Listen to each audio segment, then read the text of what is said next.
Harris was our first African-American member, and while I was president, I was able to make sure that his photo was shown prominently in this room, and he's now the Dean of Aerospace Sciences at MIT, so clearly a bad student and an underachiever. So part of our legacy here is, one, being the first organization to integrate at the university, as well as its oldest, right? And that almost all of our university presidents James Monroe, Presidents James Madison, and Marquis de Lafayette, President Woodrow Wilson, Edgar Allan Poe, they were all members of this society too. And they all met in this room every Friday night. So you're actually sitting in a place that has really served as kind of the heartbeat for intellectual life at the university for about 186 years, continuously, even through the Civil War, when most organizations shut down, the university shut down.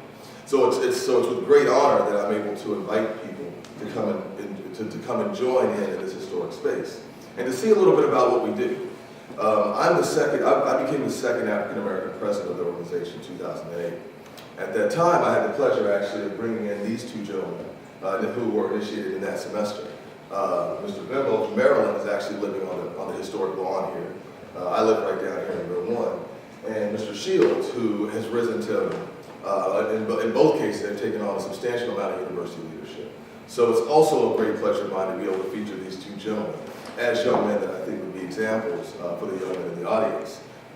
It's a real pleasure to be able to present them today. A couple things I want to note. One, today actually is the anniversary of my 5th year membership in this organization. So I didn't plan it that way, but it's great that I get to welcome particularly an African-American audience in here at that moment. That's affirming for me personally. Something else I want to say, and I talked to Robert Scott a little bit about this earlier, is today is also the anniversary for the first African-American fraternity for college men. Alpha Phi Alpha from 1906, and I'm not a member, right? But they were the first, and they were actually formed out of a literary and debating society at Cornell University. So there's a lot. So one of the things that's what I hope you get out of this moment is societies like this function as much within African American intellectual life as mainstream intellectual life. Right? And so you're like, as with the movie, everybody's seen this movie, The Great Debaters. This Denzel Washington movie is a great movie. If you haven't, please go see it. But what I also hope you get a sense of is what even those young brothers at Cornell University in 1906, or brothers that were at Howard University in 1911, or Indiana in 1911, or at Howard in 1914, to get a sense of what they were going through and what their conversations were like, and what their meetings were like, right? Before that culture became dominated by things like step shows, which are great and all that, but one has to remember that the African American tradition has a substantial intellectual component to it. And we can't forget that. And we should aspire to be a part of that too, everybody. And that includes my non-African American members in the audience too. Okay? So what you're going to see is the Great Debate. The Great Debate is, we use the name and end up being used as the name of the movie. But the Great Debate actually is a historical debate. I mean, there's a great moment where the United States as a whole was trying to figure out what to do with a population of recently freed slaves.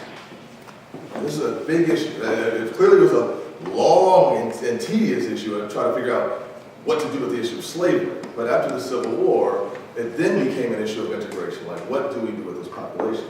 And so there was a huge conversation about what the content of the education of these folks should be. Should they even be allowed to come to schools like UVA? Should they even be allowed here? What would be relevant about an education here that was being given to and being provided to the elite families in the South, and the elite families' boys in the South, right? And is that something that African Americans should either have or aspire to? So what you're going to witness are the two most prominent opinions about the topic of education, how to educate the African American population if you want to produce leadership, if you want this community to actually develop into full integration, meaning having the possibility of having an African American president, having the possibility of having African American CEOs, having the possibility of having African American professors, even in non-African American institutions. So this debate is incredibly important, and I would say so important, in fact, that the arguments that are given aren't just about whether one should go to an agricultural technological institution like, say, a Tennessee State, or a liberal arts college like Fisk, right? But it's also about whether, but it's the exact same argument one would have if you were trying to determine whether to go to an engineering like Virginia Tech versus University of Virginia. It's the exact same argument. And an argument that I have made in class that goes back even to the original Greeks and Plato's Republic.